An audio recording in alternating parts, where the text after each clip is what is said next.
Sweet. How's it going? Are you already ready for bed? Almost? Oh, you already brushed your teeth and bathed. That's good. Oh, your fur is a little bit of a mess, though. I can help brush it for you. Of course, it's no trouble. Come here. Come. You can sit on my lap and I'll brush it for you, okay? Alright. Let me get your brush. Okay. Settle down. Alright. I'm not gonna yank. I'll be gentle, don't worry, okay? You wanna tell me about your day? Mm-hmm. Mm. Yeah, that sounds nice. I'm glad your day was okay. There. I'm almost done. Please sit still. Just a little bit longer, okay? Listen, hey, if you leave it tangled, it's only gonna get worse. And if it gets really, really tangled and matted, then I'll have to cut your fur off. And we don't want that, so just please sit still. I'm almost done, okay? There you go. That'll do for now.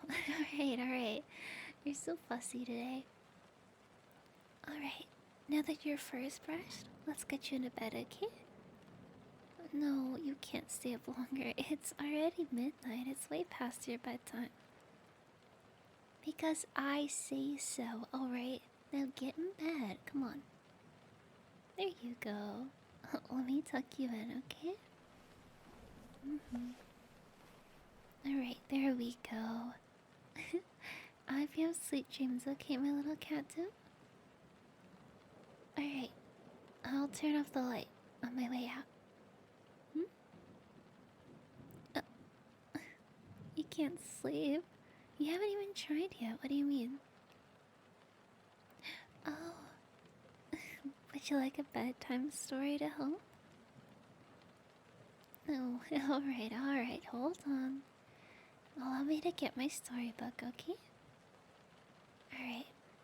Alright. You're so impatient today. Okay, make room. I need to sit. Okay.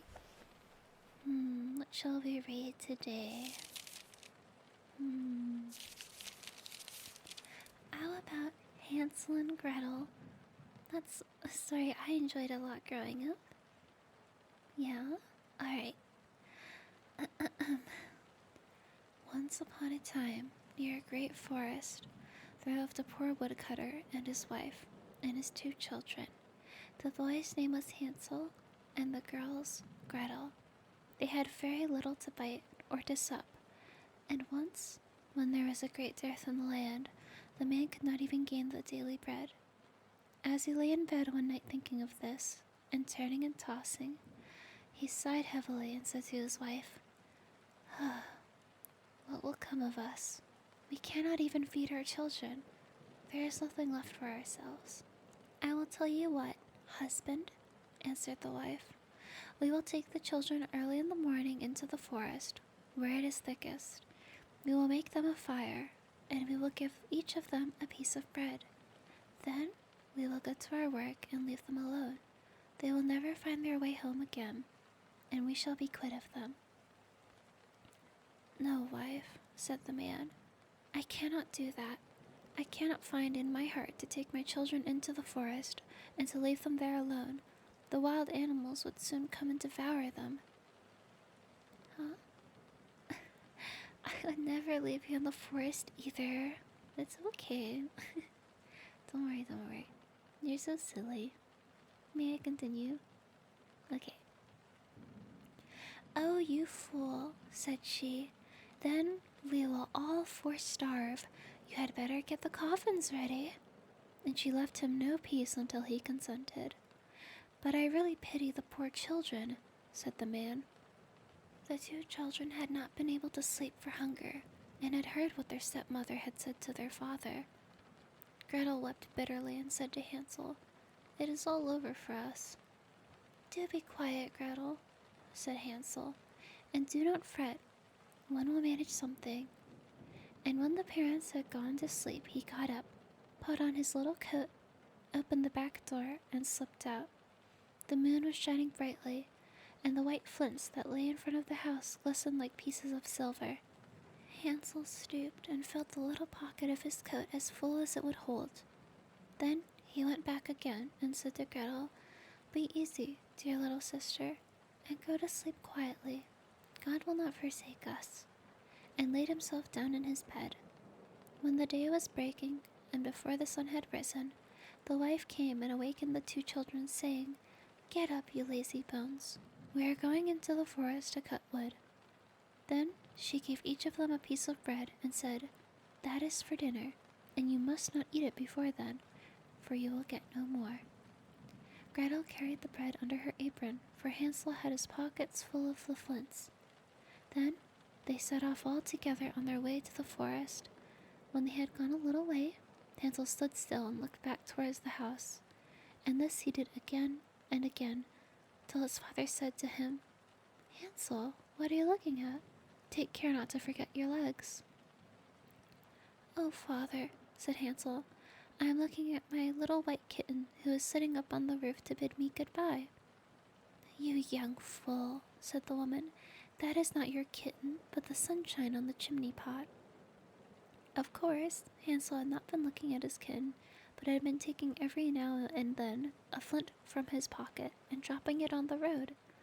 When they reached the middle of the forest, the father told the children to collect wood to make a fire to keep them warm.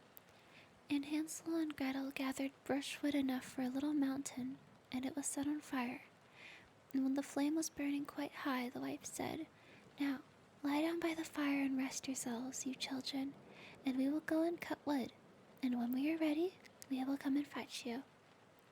So Hansel and Gretel sat by the fire, and at noon they each ate their pieces of bread.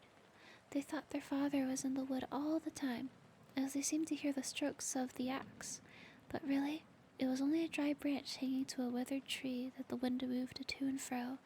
So when they had stayed there a long time, their eyelids closed with weariness, and they fell fast asleep. Just like how you'll hopefully fall asleep by the end of this. Okay, I'll continue. When at last they woke, it was night, and Gretel began to cry and said, "How shall we ever get out of this wood?" But Hansel comforted her, saying, "Wait a little while longer, until the moon rises, and then we can easily find the way home." And when the full moon got up, Hansel took his little sister by the hand and followed the way where the flintstones shone like silver and showed them the road. They walked on the whole night through, and at the break of day they came to their father's house.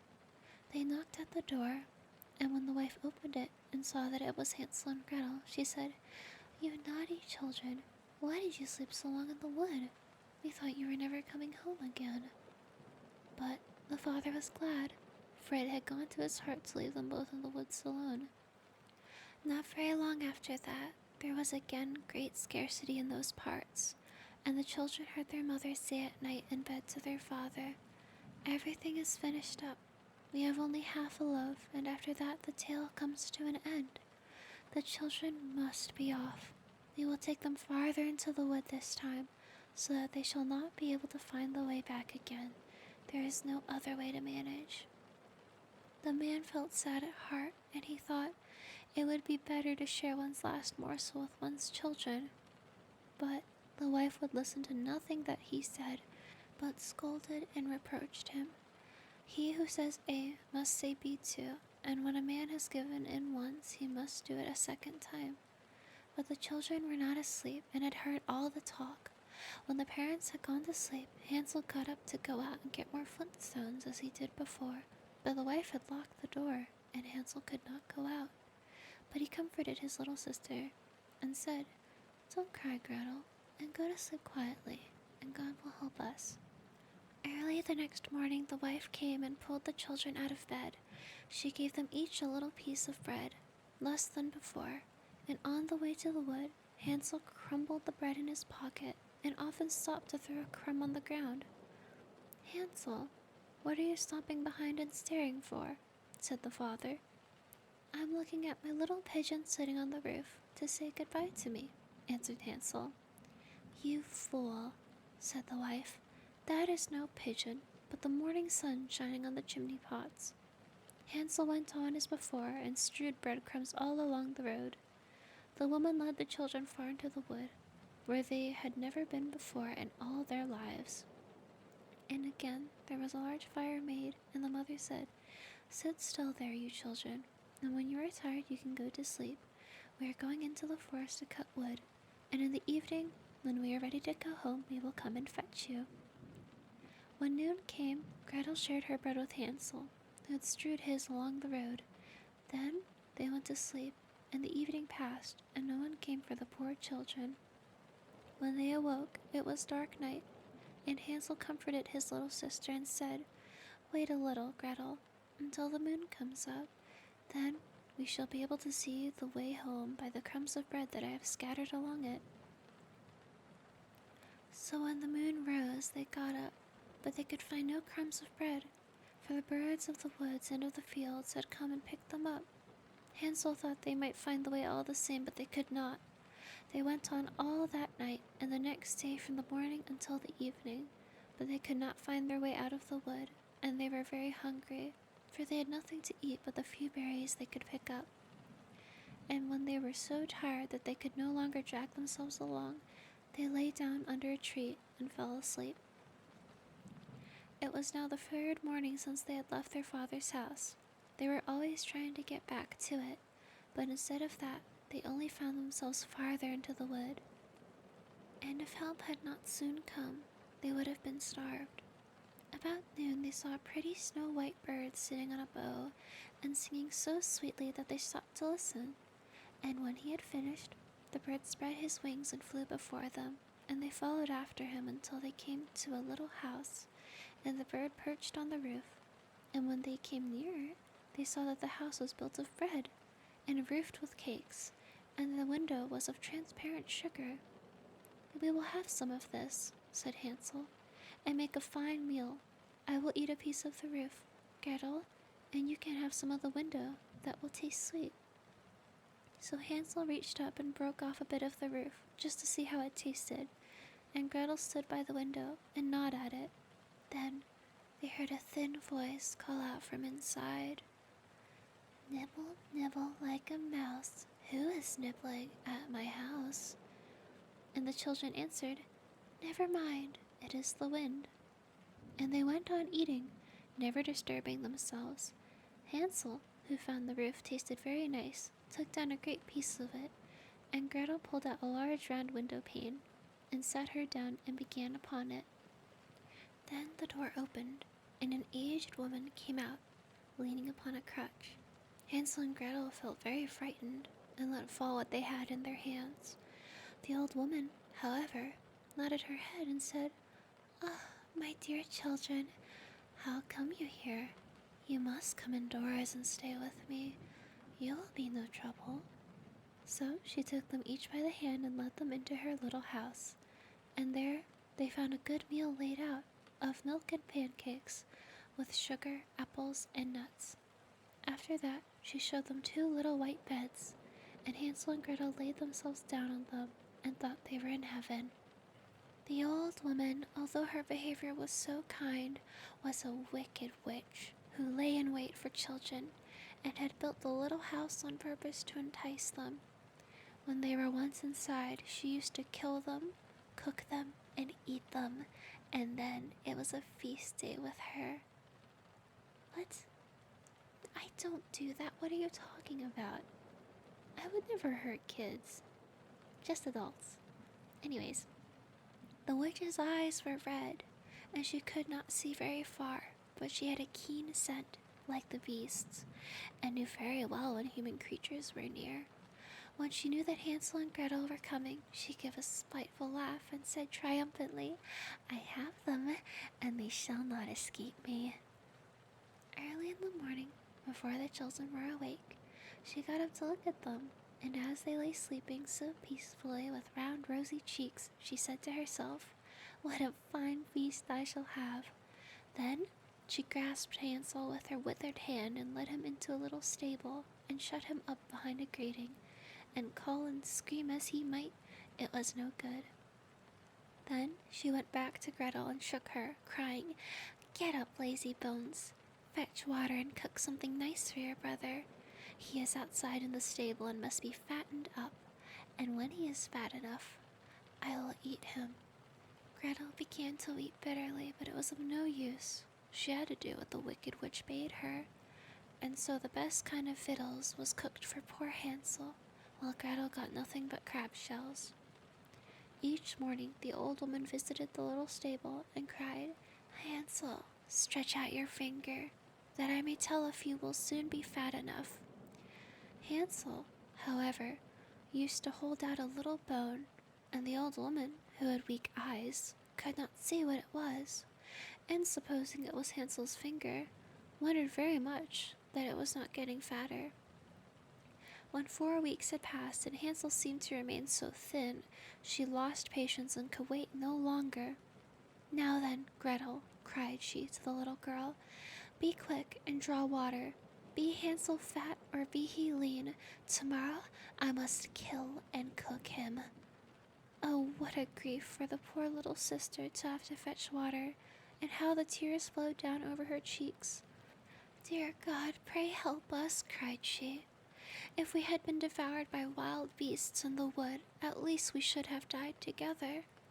"Spare me your lamentations," said the old woman. "They are of no avail." Early next morning, Gretel had to get up, make the fire, and fill the kettle. "First, we do the baking," said the old woman.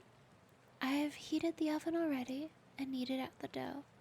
She pushed poor Gretel towards the oven, out of which the flames were already shining. "Creep in," said the witch, "and see if it is properly hot, so that the bread may be baked."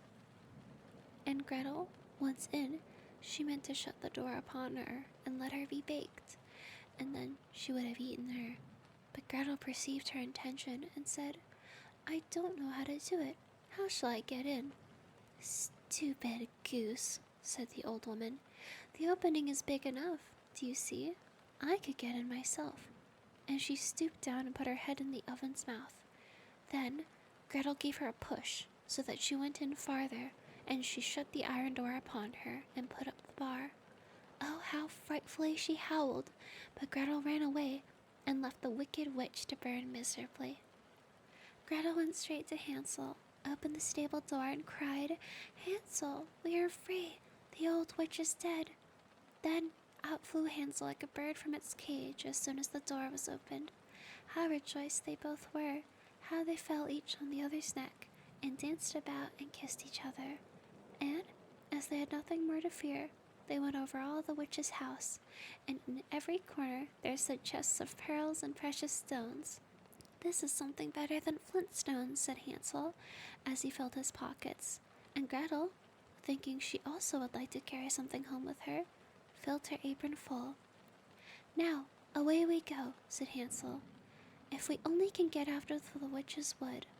When they had journeyed a few hours, they came to a great piece of water. "We can never get across this," said Hansel. "I see no stepping stones and no bridge." "And there is no boat either," said Gretel. "But here comes a white duck. If I ask her, she will help us over." So she cried, "Duck, duck, here we stand, Hansel and Gretel on the land. Stepping stones and bridge we lack, carry us over on your nice white back." And the duck came accordingly, and Hansel got upon her and told his sister to come too. "No," answered Gretel, "that would be too hard upon the duck. We can go separately, one after the other." And that was how it was managed, and after that they went on happily, until they came to the wood, and they grew more and more familiar, till at last they saw in the distance their father's house. Then they ran till they came up to it, rushed in at the door, and fell on their father's neck. The man had not had a quiet hour since he left his children in the wood, but the wife was dead. And when Gretel opened her apron, the pearls and precious stones were scattered all over the room, and Hansel took one handful after another out of his pocket. Then, was all care at an end, and they lived in great joy together. My tale is done. There runs a mouse. Whosoever catches it may make himself a big fur cap out of it. That was a nice little story, wasn't it? Oh, you're so sleepy you can hardly respond. There, there, you precious thing. Rest well, my darling captive. I'll see you in the morning, okay? Good night, my sweet.